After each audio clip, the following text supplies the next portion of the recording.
उत्तर प्रदेश की राजधानी लखनऊ से एक बेहद शर्मनाक और अनोखा मामला सामने आया है। लखनऊ के रहने वाले एक इंजीनियर ने डीजीपी मुकुल गोयल को चिट्ठी लिखकर खुद अपनी पत्नी को ही वापस दिलाने की गुहार लगाई है। इंजीनियर का कहना है कि उसकी पत्नी एक आशिक मिजाज दरोगा के जाल में फंस गई है। इंजीनियर के मुताबिक पहले दरोगा ने एक शिकायत की जांच के बहाने उसकी पत्नी से मेलजोल बढ़ाया और फिर उसके साथ संबंध भी बनाए। काम के सिलसिले में बाहर रहता था तो मैं अपने मैडम का जो है नंबर उस एप्लीकेशन में डाल दिया था कि जो भी आप देखते रहना, तुम यहाँ पर हो, तुम समझते रहना। क्योंकि मैं 4 साल की बेटी थी तो मैं परिवार को लेकर इधर उधर मैं ट्रेवल नहीं कर सकता था। तो ये हमारी बीवी के साथ मतलब ये टच में रहे कि मतलब आप आइए, मतलब आपका मामला मैं देख रहा हूँ। इंजीनियर का कहना है कि 26 जनवरी को जब आपत्तिजनक हालत में मैंने दरोगा को अपनी पत्नी के साथ घर में देख लिया तो उसने मुझे झूठे केस में फंसाने और जान से मरवा देने की धमकी दे डाली। यह इंजीनियर इस समय डर कर एक होटल में रह रहा है, जबकि हैरत की बात यह है कि वह दरोगा अभी भी उसके घर में उसकी पत्नी के साथ रह रहा है। मैं 26 तारीख को रात्रि को मैं आया। मैं यहाँ नहीं था, मैं दिल्ली में था। मैं दिल्ली से मैं तो 3-4 दिन पहले आया था। तो 3-4 दिन पहले आया था तो अजय नगर वाला जो मकान वहाँ पर गया मैं, तो वहाँ मतलब बाहर निकला हुआ था मैं समोसा खाने के लिए। मैं तो 3-4 घंटे पहले ही से निकला हुआ था। कुछ ऑफिस का यहाँ पे ऑफिस का भी काम में डाल रखा हूँ।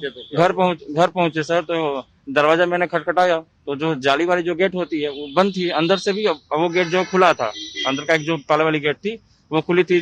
जाली वाला दरवाजा मैंने खींचने के बाद जो दरवाजा खुला, खटखटाया, दरवाजा खुला, अंदर में गया। अंदर में देखा कि दोनों लोग मतलब हमारी पत्नी और मनोज सिंह जो एसआई हैं, दोनों लोग जो है ना संदिग्ध हालत में मतलब नग्न अवस्था में जो है पाए गए। जब मैंने ऑब्जेक्शन किया ये क्या हो रहा है यहाँ पे, मतलब मैंने अब मतलब कुछ गाली भी दिया, ठीक ना, कि मतलब यहाँ पे ये सब क्या हो रहा है, ठीक ना, तो सर तो यहाँ से भाग जा, नहीं तो मैं तुझे यहीं मार दूंगा। पीड़ित इंजीनियर का कहना है कि वह जेवर एयरपोर्ट में काम कर रही एक कंस्ट्रक्शन कंपनी में जॉब करता है। वह अपनी पत्नी के साथ लखनऊ के इंदिरा नगर में एक किराए के मकान में रहता है। 2 साल पहले उसने एक प्रॉपर्टी डीलर को प्लॉट खरीदने के लिए रुपए दिए, लेकिन उसने उसे प्लॉट नहीं दिया और सारे रुपए भी हड़प लिए। जिसके बाद इंजीनियर ने चिन्हट कोतवाली में शिकायत दर्ज कराई तो इसकी जांच कमता चौकी इंचार्ज रहे दरोगा मनोज कुमार सिंह को मिली। यहीं से इस आशिक मिजाज दरोगा ने उसकी पत्नी पर डोरे डालना शुरू कर दिए और मामला यहां तक पहुंच गया कि अब वह खुलेआम उसके साथ उसके ही घर में रह रहा है। पीड़ित इंजीनियर ने बताया कि उनकी पोस्टिंग शहर से बाहर होने के चलते केस की पैरवी के लिए उसकी पत्नी ही दरोगा के बुलाने पर कमता चौकी जाती थी। इस दरोगा ने प्रॉपर्टी डीलर से उसके पैसे वापस दिलाने के लिए 50,000 रुपए की रिश्वत मांगी, जिसके बाद पीड़ित इंजीनियर ने अपनी पत्नी के कहने पर दरोगा को 50,000 रुपए दे भी दिए। उसका काम भी नहीं हुआ और उसके रुपए भी वापस नहीं मिले। यहाँ तक कि इसके बाद आशिक मिजाज दरोगा उसकी पत्नी को हर रोज चौकी बुलाने लगा और इस बीच दोनों के बीच प्रेम प्रसंग भी शुरू हो गया। अब वह उसकी बीवी के साथ उसके अपने ही घर में खुलेआम दिन रात आता जाता है और संबंध भी बनाता है। इंजीनियर के मुताबिक इस बीच दरोगा मनोज सिंह का बनारस में ट्रांसफर भी हो गया है, लेकिन फिर भी वो इंजीनियर की पत्नी से मिलने के लिए हफ्ते भर की छुट्टी लेकर लखनऊ में उसी के घर में पड़ा हुआ है। उन्होंने फिर 50,000 रुपये का डिमांड किया।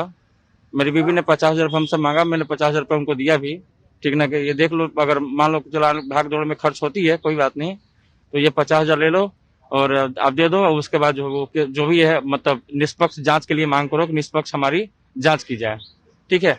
50,000 मेरी मैडम ने दे दिया उसे पैसे। उसके बाद उसका ट्रांसफर हो गया, मनोज सिंह का ट्रांसफर हो गया। वहां से मनोज सिंह का ट्रांसफर हो गया तो फिर मैं मनोज सिंह से मेरी मैडम बात की कि मतलब सर ये केस उसका था, तो बोला कि अभी है मैं वहां पर हूँ नहीं, कि मैं देखता हूँ क्या हो सकता है हमसे, मैं बेटर करूंगा, कोई दिक्कत नहीं है। पीड़ित इंजीनियर ने बताया कि उसे एक दिन मकान मालकिन से पता चला कि कोई पुलिस वाला अक्सर उसके घर में आता जाता रहता है। ये पता चलने पर वह 26 जनवरी को अचानक अपने घर पहुंच गया। जब उसने धक्का देकर अचानक दरवाजा खोला तो उसके बेडरूम में दरोगा उसकी पत्नी के साथ आपत्तिजनक हालत में था। पीड़ित इंजीनियर का कहना है कि पकड़े जाने पर दरोगा उसे जान से मारने की धमकी देने लगा। इंजीनियर की माने तो वह दरोगा के खिलाफ कार्रवाई के लिए डीजीपी कार्यालय पहुंचा, जहां प्रार्थना पत्र देकर उसे वापस भेज दिया गया। इसके बाद पुलिस कमिश्नर के पास भी वो गया, लेकिन वहां भी केवल आश्वासन ही देकर उसे टरका दिया गया। वहीं इस बात की जानकारी होने पर दरोगा ने पत्नी पर दबाव बनवाकर उसका सारा सामान घर से बाहर फेंकवा दिया। अब हालत ये है कि पीड़ित इंजीनियर अपनी जान बचाकर एक होटल के कमरे लेकर रह रहा है और दरोगा उसकी पत्नी के साथ उसके ही घर बेधड़क होकर आ रहा है। वहीं इस मामले में चिन्हट पुलिस का कहना है कि इंजीनियर ने उच्च अधिकारियों को प्रार्थना पत्र दिया है। मामले की जानकारी हुई है तो जांच की जा रही है। जो भी उचित कार्रवाई होगी वो भी की जाएगी। आज अब पुलिस आयुक्त के पास ही हम लोग गए थे, ठाकुर साहब के पास, लेकिन उनसे मुलाकात नहीं हो पाई। सर मैं चाहता हूं कि हमारी जो अभी मामला तक कोई कार्रवाई हुई कि नहीं? नहीं हुई सर, कोई कार्रवाई नहीं हुई है, दरोगा के खिलाफ मुकदमा भी नहीं कोई मुकदमा नहीं हुआ सर।